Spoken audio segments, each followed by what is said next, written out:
Monday, August 19th. You're listening to the Mo News Podcast. I'm Moshe Wanunu. And I'm Jill Wagner. This is the place where we bring you just the facts. And we read all the news and read between the lines so you don't have to. And some of us play softball over the weekend. And some of us were still recovering from whatever ailed us last week. I will say, Moshe, you look and sound a lot better than you did even on Friday. So I'm very happy to see you kind of back to life. But I did miss you at the Artists versus Writers softball game. It's a charity softball game that I know you've played before. It's in East Hampton every year. It's a really big deal out there. And we were both supposed to play this year, but you were too sick. And I represented Mo News. You represented Mo News on the writers team alongside Katie Couric, Ken Auletta of The New Yorker, Mike Lupica. So it was a fun little gathering. I've had the privilege of playing the last few years. I called out sick on Saturday. So Jill, thanks for repping us on Saturday. As I was halfway there, I get this text like, so I'm not going to make it. Have you left yet? And I'm like, I'm coming from Nassau County, right? Yeah. So just for non-Long Islanders, it's a long way. It's a several hour drive out there as you make especially as it becomes like basically a 2-lane road through most of the Hamptons. But thanks for repping. Jill, I understand it went into extra innings, but some people had to go home. So we don't know the result of who won, whether the writers beat the artists. And by some people, you mean moi. Yes, yeah. I unfortunately, so Moshe's first question, like most people, is who won. And I don't think you thought I was serious when I said I actually don't know, because it did go into extra innings. And like I said, it was a 2-hour drive to and from. So my parents took me, and my dad's like, we have to go. And so I don't know, actually. And I don't see it anywhere online. Well, Jill, thanks for picking up my uniform. I'll wear it with pride in New York ahead of next year's game, 52 weeks from now. I also want to just thank everyone for their patience the last few days. I know that the Instagram feed has been empty as I've been recovering. Some of you have been sending me notes being like, I'm just making sure everything's okay. Like, is this feed still going on? Is Mo News still a thing? Yes, Mo News is still a thing. I hit a wall, everybody. Not literally in the move, but figuratively, health-wise. But I'm okay. I'm back. And I will be bringing you live on-the-ground coverage from the DNC in Chicago this week. Yes, Moshe, I am very looking forward to your reporting from the DNC. Also, I am looking forward to getting my news from the Mo News Instagram account. So let's get that going, Moshe. I've been in the dark. Jill's like, I don't know what's going on. I depend on you now. I just keep refreshing, and I'm like, he must be really sick. I don't know what's going on. By the way, for those of you who've messaged me being like, am I blocked? I'm like, you're not blocked. You would know if you're blocked. You're not blocked. I needed to hit the reset button, and I did. Thank you. We're back. By the end of last week, people started messaging me. And they're like, is he okay? What is going on? When you're going to Jill's Instagram account to check out Moshe's Instagram account. Anyway, Moshe, I'm glad that you are feeling better. And I'm very happy that we're back on the podcast together this week. And with that, let's get to the headlines here. A huge week in Chicago as Kamala Harris formally accepts the nomination at the Democratic Convention. We've got a preview of what to expect tonight and throughout the week, both inside of the convention center and also what we are expecting to be major protests outside of the convention center. Also, we'll break down the economic plan that Harris rolled out Friday and some criticism that she's getting from economists and also from some fellow liberals. The latest on Hurricane Ernesto as it sets to pass Canada in the coming hours. It hit Bermuda this weekend and did cause deaths hundreds of miles away in the Carolinas. Plus, we've got an update from the Middle East as U.S. Secretary of State Antony Blinken heads there yet again to try to strike a ceasefire deal as we are now quickly approaching 11 months of war in Gaza. A look at a few of Starbucks' challenges as a new CEO takes over in a couple of weeks. And we'll tell you why you might want to check out the night sky in the next couple of nights. Plus, what is behind the success of the new Blake Lively film, It Ends With Us? And Moshe has On This Day in History. Jill, your clue. Is it chicken or is it fish? What do they mean by the sea? Do you remember this reality show reference from about 20 years ago? Sadly, Moshe, I do. Okay, well, Jill's got it.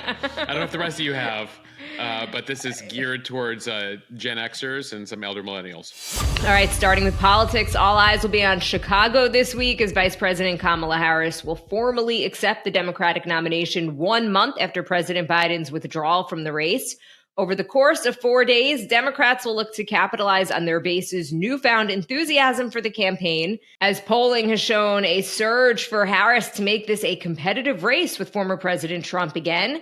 It's similar to how Republicans used their convention last month to highlight themes that they believe will help Trump win in November. Democrats are hoping to leverage the attention and media coverage in the next 4 nights to hit on issues that they think will help Harris and Democrats win. The achievements of the Biden administration when it comes to the economy and other issues that they tend to beat Trump on: reproductive rights, gun safety, voting rights, and also they'll be trying to make a strong pitch to young voters.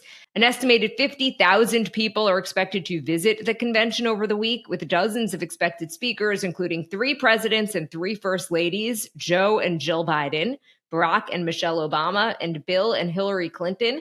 The convention will open tonight with the theme "For the People." And on this first night, Biden and the First Lady will speak and ceremonially pass the torch of the Democratic nomination to Harris, who has actually already been confirmed by delegates as the party's new candidate. Yeah, it's going to be a big TV moment tonight, probably in the 10 p.m. Eastern hour. You're going to see all of them on stage together, Harris and Emhoff, the Bidens, for sort of a symbolic handoff. Now, massive protests are expected from progressive groups and anti-Israel groups. The U.S. Palestinians Community Network are referring to Harris as Killer Kamala. U.S. Palestinians Community Network are referring to Harris as, quote, Killer Kamala, and are pushing for harsher restrictions on the Israeli government, like an arms embargo. That is something that a top Harris advisor has said that she does not support. There are at least 6 major protests planned on the streets of Chicago during the DNC. The biggest is planned for the first day today, when tens of thousands are expected to march just blocks from the United Center, the site of the primetime addresses. Moshe, good luck getting around. Jill, I'll be posting while stuck in traffic in Chicago, folks. Well, if the NATO summit in D.C. was any indication, leave a lot of time. Well, yeah, and D.C. was pretty organized. We'll see what the protesters have in store in Chicago in the coming days. Organizers are bussing in protesters from across the country. A Harris campaign spokesperson telling Politico, the vice president believes making your voice heard and participating in our democracy is fundamental to who we are as Americans. Vice President Harris supports the deals currently on the table for a permanent ceasefire in Gaza and for the release of hostages. She has met with protest groups in recent weeks. They still intend on demonstrating, saying she hasn't ceded to their demands, despite the fact that she stands where the majority of the country and her party are right now. Harris may also face sporadic protests inside the arena, where she'll make her acceptance speech Thursday night. About 30 delegates who represent the uncommitted vote in the primary, which activists had used as a means of protesting Biden's policy on Israel, will be in attendance. Illinois Governor J.D. Pritzker on Sunday dismissed concern that the anti-Israel protests would rise to the level of the chaos we saw in 1968, when Chicago also hosted the convention decades ago at the height of the Vietnam War. Pritzker told CNN it is a whole different ballgame. Here we are, 56 years later, we've got a very, very different situation. He says the Democratic Party has coalesced around this candidate. That was not the case in 1968. We have got policing all different now, and we've got technology at work. Also, he says, really, the protesters are protesting something that is very far away from here, very important, but it's not about people getting drafted from here going abroad. Yeah, there's a lot of comparisons, or trying to make comparisons, in 1968. Remember, that was coming out of the assassinations of Martin Luther King, of Bobby Kennedy, just a couple months beforehand, and an issue within the party about who should lead the party. Here, despite the fact that Biden withdrew and there was talk about potentially a contested convention, everyone coalesced very quickly, as we've told you, within days around Kamala Harris. So unity for the most part within the party. You do have the protests outside. The big thing in 68 also was the mayor at the time basically unleashed his police force on protesters. It was the violence that really was the issue. And so tactics have improved improved since then. And so there's hope that they won't see open violence in the streets. And what's notable is we've known for a while this convention was happening. So the protesters have prepared, the law enforcement has prepared, and we'll see what unfolds here. As I mentioned, I'll be on the ground there conducting interviews, giving you color from the scene. Jill, just a note, people ask, like, hey, you weren't at the RNC in Milwaukee. My plan was to go to neither convention because I've been to many conventions, covered them for various networks through the years. Very little news happens at the convention. This I'm going to because of the nature of what unfolded here, which was Biden dropping out in late July and the fact that we have a new nominee. And so one of the reasons we'll be there, you mentioned the former presidents that'll be there. There'll also be a number of governors for the next generation of Democratic leaders, the Pete Buttigieg's, the Josh Shapiro's, the Gretchen Whitmer's of the world will all be at the convention. So we'll try to bring you access to as many of them as possible. It all comes as we've gotten a number of new polls out in recent days, including this one from CBS, that shows that many voters are still learning about Harris and they don't know what she stands for. The new numbers from CBS say that a third, 1 out of 3 Americans, do not know what Harris stands for, according to the latest polls, which means she has a challenge here in the next week to help establish who she is and what she stands for, as it's been pretty unclear so far on specific issues because she sort of jumped into the race here. They haven't laid out the issues that she's standing for. And so it's also given an opportunity to Republicans, to Donald Trump, to give America an impression of who Kamala Harris is, that she's a blank slate here. And so you have Republicans trying to define her. You have Kamala Harris and Democrats trying to define her. She did give that speech on the economy on Friday, which we'll get to in just a second here, and talk about what we learned from that. As far as the poll, beyond 1 out of 3 Americans not knowing what she stands for, Democrats here appear to have closed the enthusiasm gap, that despite all of that, Democrats are excited here. They're just as excited as Republicans. Back in July, 1 out of 5 Democrats say they weren't sure about voting at all. Now it's about 90% Democrats, Republicans who are both saying they will be voting this fall. Among the top issues, no big surprises here: economy, inflation, the state of democracy and crime are the top 4 issues. Trump right now wins on 3 of those 4. He wins on economy, he wins on inflation, he wins on crime. One of the reasons we've been telling you on this podcast, the Republicans are telling him to stick to the issues and not on personality. Notably, on the CBS poll, Harris leads among voters who say the state of our democracy is the top issue. Again, that's the 3rd biggest issue. Economy, inflation, state of democracy is 3. Crime is 4. Gun policy is 5, followed by the border, U.S.-Mexico border, and abortion. Notably, that border issue, immigration, Jill, was much hotter about 6 months ago. And as things have cooled down on the border and you're seeing less in the terms of illegal migrant crossings, you've seen less Americans talking about it, or at least telling pollsters it's their top issue. For rank-and-file Democrats, abortion and state of the democracy. For rank-and-file Democrats, abortion and state of democracy outpace the economy as major factors in the vote. For Republicans, it's the opposite. So pro-abortion voters here have even given Harris more support than Biden was getting. Jill, one of the big things to be watching this fall is the gender divide. We've always seen a gender divide, women voting more for Democrats, Republicans voting more for Republicans. That's something we've seen for the past 50 plus years. But notably this year, the divide is starker than we've ever seen.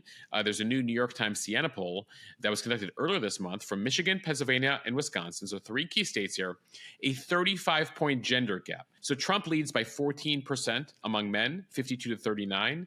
Among women, Harris has a 21-point lead, 56 to 35. So that is a 35-point gap between men and women. You've seen even more men going to Trump. You've seen even more women going to Harris. Just to give you context, the gender divide was 24 points in 2016, 24 points in 2020, now at 35 points. And you're seeing women voting, even more women saying they will vote for Harris than said they would vote for Hillary Clinton back in 2016. Back to the issues, though. Issue number 1, the economy. The Harris team knows they have to define her there. They have to help her there, and they have opportunity there because the polling does show that while she's been a part of this administration, the Biden-Harris administration, she's not as tied to inflation and economy as Biden was. People do not blame her as much for the issues they have with the economy. So she has an opportunity here. She gave this major speech on Friday when it comes to what she'll do about the economy. And over the weekend, a number of the Democrats were talking about it on several political shows. Well, that's right. Prominent Democrats flooded the airwaves Sunday morning to defend her economic platform, but they were hesitant to specifically back a proposed price gouging ban that has raised eyebrows among Republicans and some economists. Harris rolled out her economic platform in North Carolina on Friday, ramping up attacks against corporations for driving up grocery store prices in a sharp departure from Bidenomics, which has often hesitated to pin the blame on big business for inflation. And with inflation and high grocery prices still frustrating many voters. Jill, I know this issue is very personal for you. I was going to say, I don't know. To whom are they referring? This speech was for you. Harris proposed a ban on price gouging by food suppliers and grocery stores. Food prices have surged by more than 20% under the Biden-Harris administration, leaving many voters eager to stretch their dollars even further at the grocery store. So she is now supporting a federal law that bans firms from charging excessive prices on groceries. It's unclear how it would work or whether it might actually make things worse. Nearly 40 states actually already have their own statutes that outlaw price gouging, but there is no federal ban. So Harris wants to change that. The existing laws began as a response to natural disasters like hurricanes, and they are meant to stop companies from suddenly spiking the price of essential things in opportunistic ways. With these state laws, the onus fell on the offices of state attorneys general to enforce the statutes. Harris, who served as California's attorney general from 2011 to 2017, said on Friday that her track record included cases against businesses that she said had illegally driven up prices of medicine and electronics. Yeah, but for the most part, these laws are not really seriously enforced. Many of them are vague. Some state laws don't even specify what essential is, what the standard is for price gouging. For example, in California, they say that price gouging is defined as any goods or services that increase more than 10% after a state of emergency is declared. There's a Florida law on price gouging that says it happens when there's, quote, an unconscionable increase in the price of essential commodities. Unconscionable being in the eye of the state attorney general there. And again, these laws being very specific to natural disasters. Again, there's a limited amount of water. People really need water. You're gouging prices. The way she laid it out is making people, worried that what she's talking about here is the federal government stepping in and saying, this is how much you can charge for eggs. This is how much you can charge for bread. This is how much you can charge for cheese. And how the federal government would do that with grocers across America. So you had a Harvard University economist who actually formerly served in the Obama administration, Jason Furman, who said that Harris's plan is not sensible. The Washington Post editorial board, which often opines in favor of policy proposals from this White House, described Harris's economic policy as gimmicks. There's one columnist at the Post named Catherine Rampell, who also is friendly at times to the Biden administration, said, when your opponent is calling you a communist, maybe you don't propose price controls. So Republicans, you saw over the weekend, thanking Kamala Harris for this proposal, calling her Comrade Kamala. Trump was tweeting pics of her with a Soviet flag in the background, reinforcing her left-wing roots. Trump saying that Comrade Kamala over the weekend announced that she wants to institute socialist price controls. You saw that never worked before. It'll cause rationing, hunger, skyrocketing prices. What critics were calling attention to here is that this economic plan, the idea of price controls or price gouging limits, draws a parallel to the 1970s when we saw crazy inflation in the early 70s. Both Democrats and Republicans at the time, including the Nixon administration, tried to impose price controls on specific items like gas. What you saw was shortages. You saw long lines for gas, messing with the free market.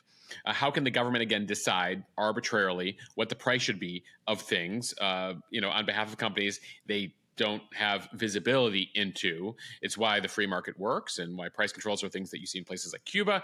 Anyway, this doesn't seem to have gotten that much positive traction, despite the fact that inflation and prices are a thing. And so you saw some Democrats on the weekend saying, let's talk about the rest of her economic plan and other proposals that'll help people with rent, et cetera, and spend less time on the price gouging proposal. Notably, Jill, this helped define things for Trump a bit over the weekend. He was in Pennsylvania campaigning there. You saw him go after Comrade Kamala on prices, on inflation, so the issues, the economy to a certain extent that some Republicans have wanted him to.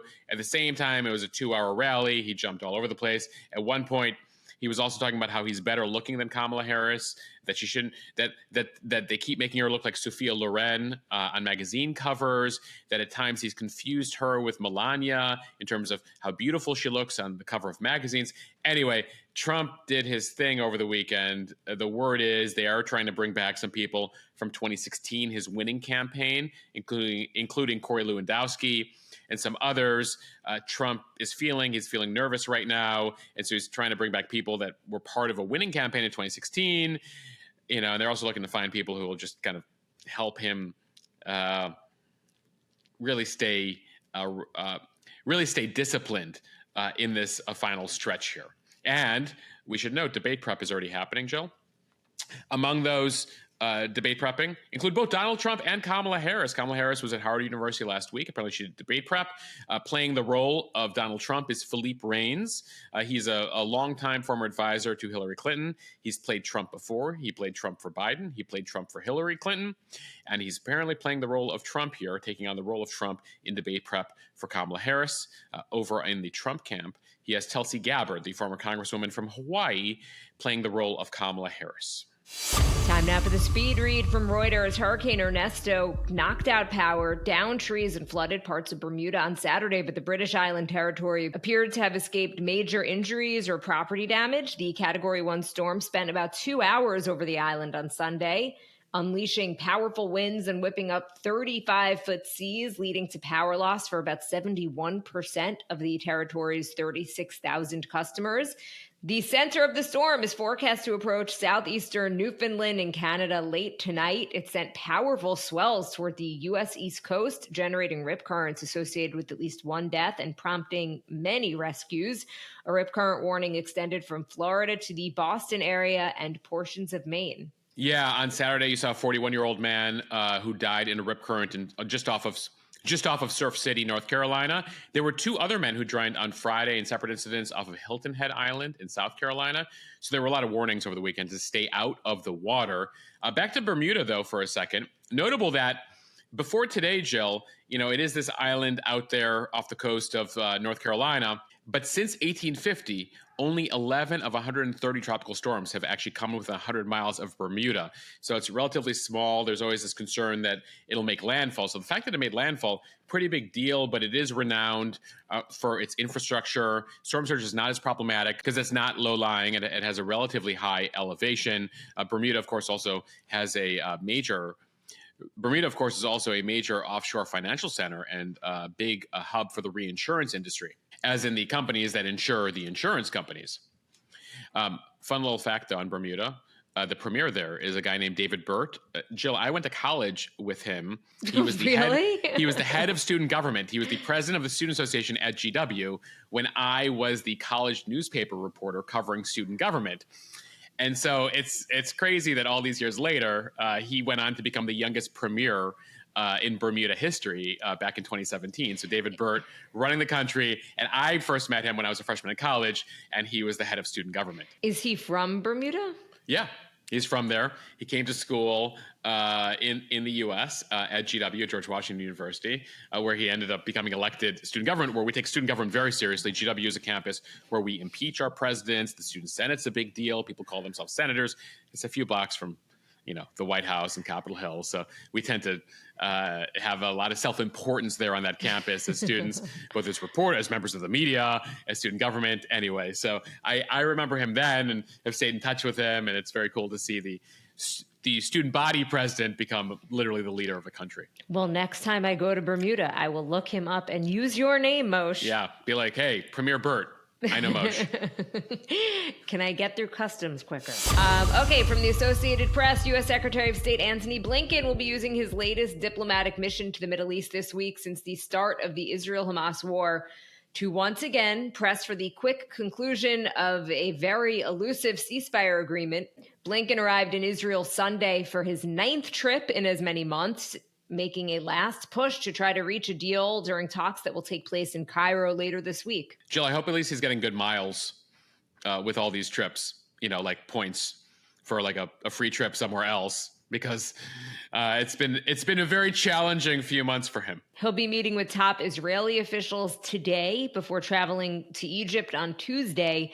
Late last week, the three countries that are mediating the proposed ceasefire, the United States, Qatar, and Egypt, reported progress on a deal under which Israel would halt most military operations in Gaza and release a number of Palestinian prisoners in exchange for the release of hostages held by Hamas. On Friday, they all said that they were closing in on a deal after 2 days of talks in Doha.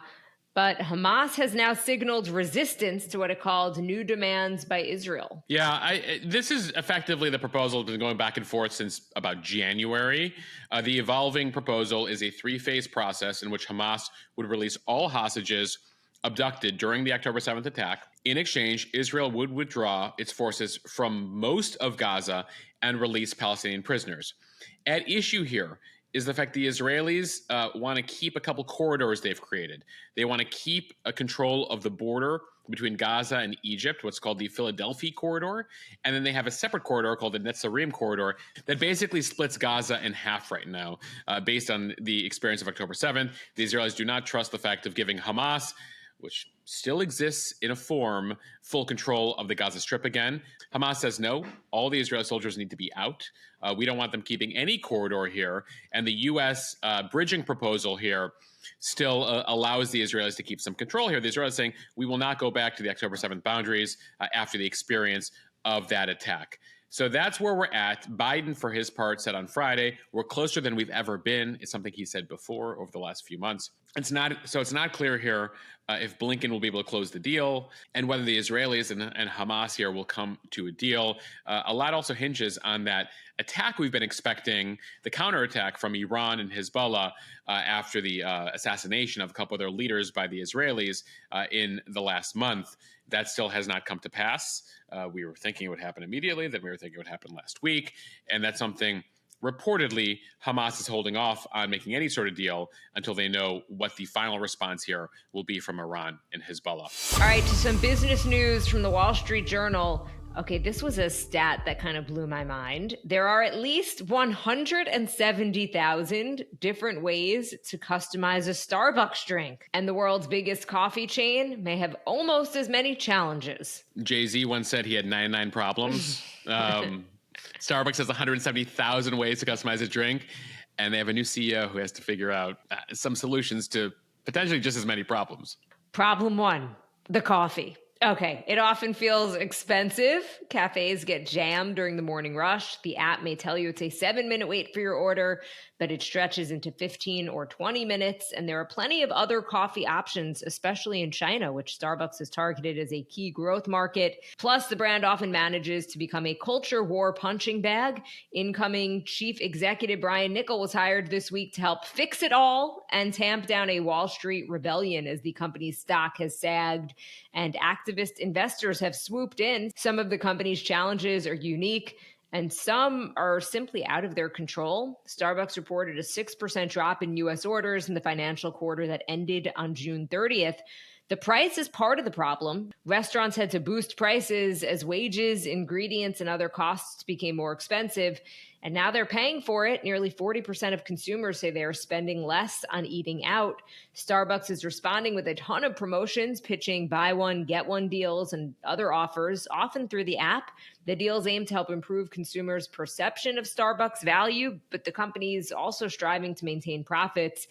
Another thing that the new CEO will likely look at these days, Starbucks' app enables tens of thousands of customizations, and TikTok posts of people flaunting pink drinks or unicorn-style brews supercharge the trend. So you think pineapple refresher with strawberry puree or double chocolate cream cold brew.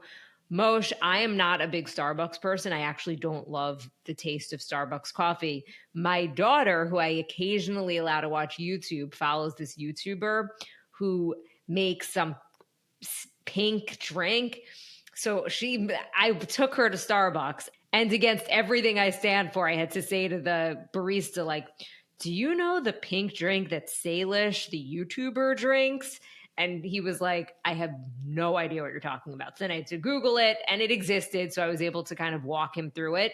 But it was a process. It was like a 10-minute thing of me trying to get the drink. So this is one of the issues. It's sort of like, remember when Steve Jobs left Apple and he came back to Apple and he found Apple was making all these products, like way too many products that were not profitable. And what was the thing that Steve Jobs did as the returning CEO? He like simplified things. He's like, we're going to do a handful of things. We're doing way too much.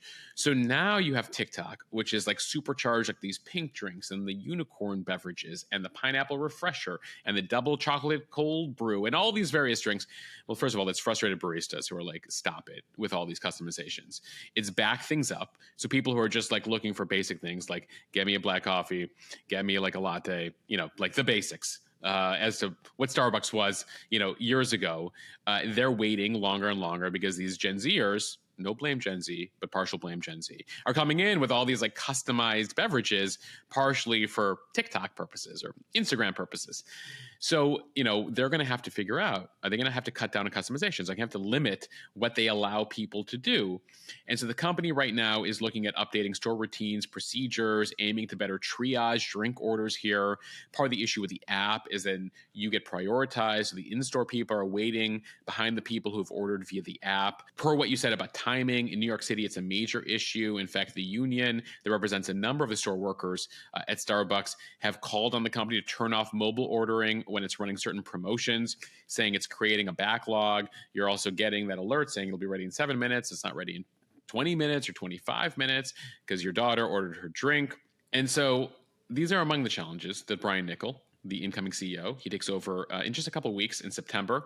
Jill, his payday is going to be more than $100 million in his first year. That includes, of course, stock options and various other things. But again, that was a big headline in the past couple of days, is that between his income, between stock options, between various incentives he has, he could make more than $100 million as the CEO. He's a big deal. The last CEO had no food experience. He ran Taco Bell. He ran Chipotle. He took control of Chipotle when they had that series of foodborne illnesses back in 2018 that sickened more than 1,000 consumers. He turned things around for Chipotle. They're very hot to trot on getting him over to Starbucks as they try to turn things around at Starbucks. And as you mentioned, there's all the domestic stuff. There's streamlining things, and there's China, a huge market for them. They're facing a lot of challenges in China right now, some cheaper alternatives. And it's notable because Starbucks really brought coffee culture to China more than 2 decades ago, quick service coffee culture. And a bunch of competitors have started to eat their lunch or drink their latte or whatever metaphor you want to use. And so he's going to have to figure out how to really turn things around in China as well. All right, from CBS News, a heads up. Literally, if you didn't catch it last night, August's supermoon, blue moon, the first of 2024's 4 consecutive supermoons, will appear full through Wednesday. The full moon will reach peak illumination today at 2:26 p.m. Eastern Time, but it will appear full for 3 days. Supermoons occur when the moon's orbit is closest to the Earth at the same time as the moon is full. That is according to NASA. The moon's distance from Earth varies between about 221,000 miles and 252,000 miles. During this month's supermoon peak, the moon will be about 225,000 miles from Earth. It will be even closer to Earth in September, about 222,000 miles. In October, the full moon will also be about 222,000 miles away. What's a few thousand miles among friends? Yeah, by the way, when you say that, you're like, oh, the moon isn't that far away, 220,000 miles. And so this will be on the closer end of the spectrum. Things in space do not move evenly, so that's why sometimes the moon is farther away. Sometimes the moon is closer. September and October full moons will be the closest full moons in several years. The latest supermoon will be the November supermoon, which will be about 224,000 miles from Earth. So mark your calendars. If somehow you have a cloudy skies or you miss it, September 17th, October 17th, and November 15th, so basically the middle of the month, the next 3 months, will be the harvest moon, the hunter's moon, and November's beaver moon. So you'll see it's super close. Supermoons appear bigger than the average full moon. It's sort of the difference between a quarter and a nickel, if you're thinking about U.S. currency.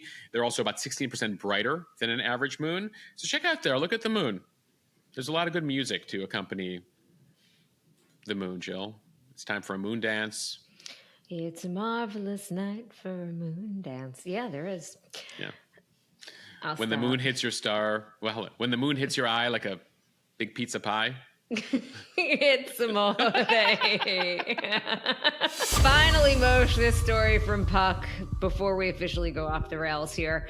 It Ends With Us sailed past the $100 million mark at the global box office in its first week. The film adaptation of Colleen Hoover's hit novel achieved the milestone Wednesday. It hit nearly $70 million in domestic and nearly another $50 million in foreign box office sales. The movie stars Blake Lively. It opened everywhere in North America on August 9th. The picture already exceeded all expectations when debuting domestically to $50 million over that August 9th to 11th weekend. It drew an 83% female audience in its first weekend. That's according to Sony.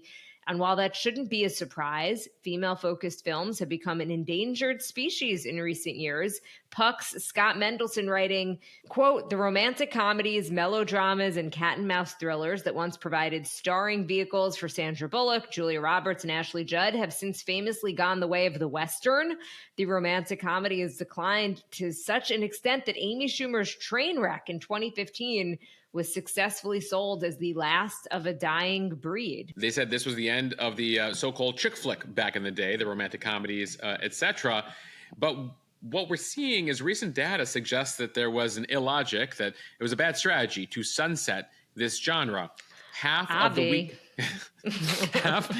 the weekend's audience of It Ends With Us comprised of infrequent moviegoers, people who go less than 2 times a year, suggesting they may want more of this type of film.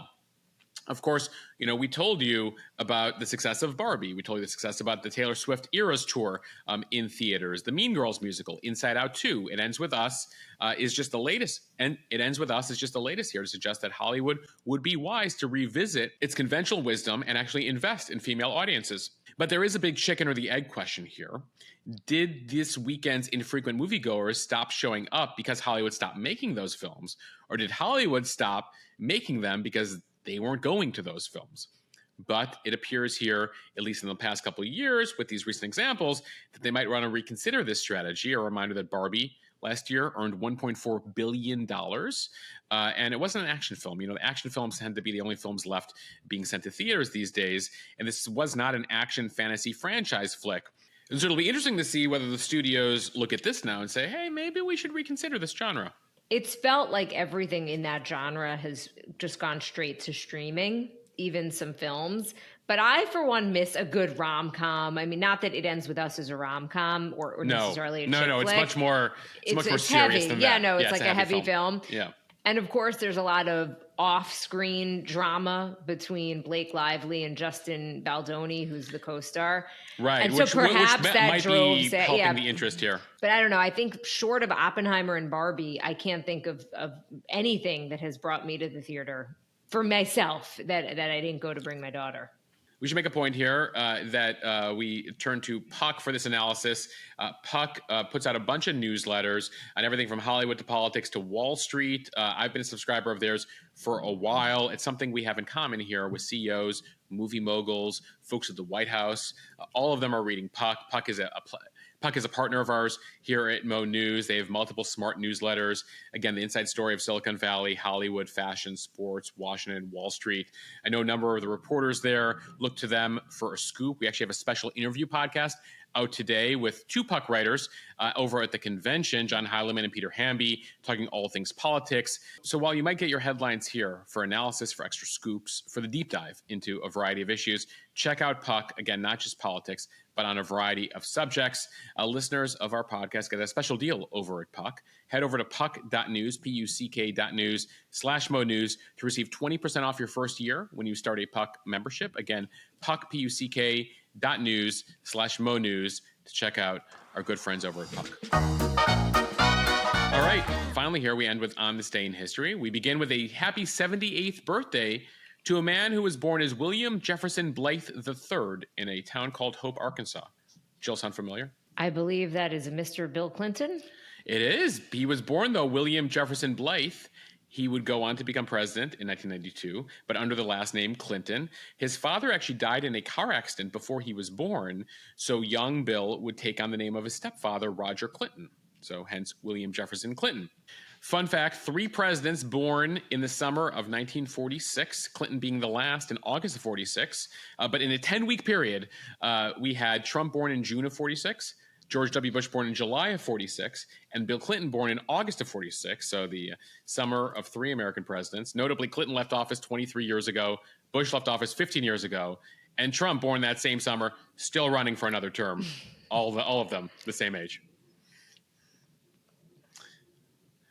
All right, on this date in 1909, the first race was held at a little speedway named the Indianapolis Motor Speedway, now the home to the Indy 500. Back in 1909, the average speed as they raced around the track, 57 miles per hour. Jill, last year, the average speed at Indy 500 was 191 miles per hour.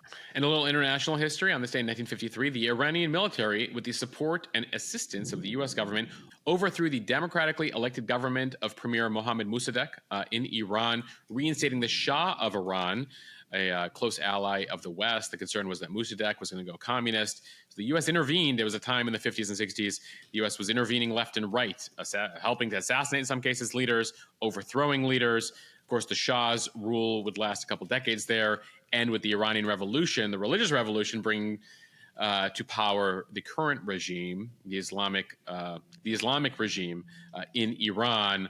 One reason we don't look back fondly on our days of overthrowing governments around the world on this day in 1953. Moshe, the law of unintended consequences.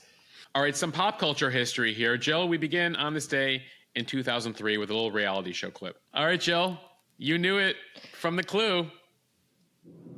Jessica Simpson. Jessica Simpson on the Newlyweds with Nick and Jessica. This was a big deal, folks, at the time for those of us. If you followed late 90s pop music, you had Nick Lachey from 98 Degrees. You had Jessica Simpson. They'd gotten together. They had a reality show. And this moment sort of went viral before we had YouTube and really social media. Jessica Simpson wondering whether tuna was chicken or fish, based on the way one brand promotes it as the chicken of the sea. What you don't hear there is Nick Lachey's response. He sat there on the couch silently staring at her, being like, really? And perhaps one reason they're no longer together. One of many reasons. All right, staying with that era, on this day 19 years ago, in 2005, The 40-Year-Old Virgin with Steve Carell and a great cast and some great lines opened in theaters. So 40-Year-Old Virgin turns 19 today. And my husband, I'm sure, is saying to himself, Kelly Clarkson, which is that iconic line from the movie that he says anytime her name comes up or the movie comes up. And I get the impression a lot of other people do too. Right. Something Steve Carell yells during the famous waxing scene. Yes. In 40-Year-Old Virgin. And we end with this. On this day in 2008, 16 years ago, Lady Gaga releases her debut album, The Fame. Jill, this album gives us Just Dance, gives us Paparazzi, gives us Poker Face. Really an incredible debut by one Lady Gaga. And Moshe, that is a wrap for us. Thank you for listening to the Mo News Podcast. If you like what you hear, please share this with your friends. It will help us grow. Follow us and subscribe so you don't miss an episode, and review us in the App Store. And for news throughout the day, I think I can safely say, Moshe, you will be posting on Instagram, right? Yeah, I'm flying at some point to Chicago. Hopefully Wi-Fi sticks with me, so there might be a break briefly for a flight. Pending no Wi-Fi, but otherwise I'm back, folks. He's back. All right. Bye, everybody. Have a wonderful Monday.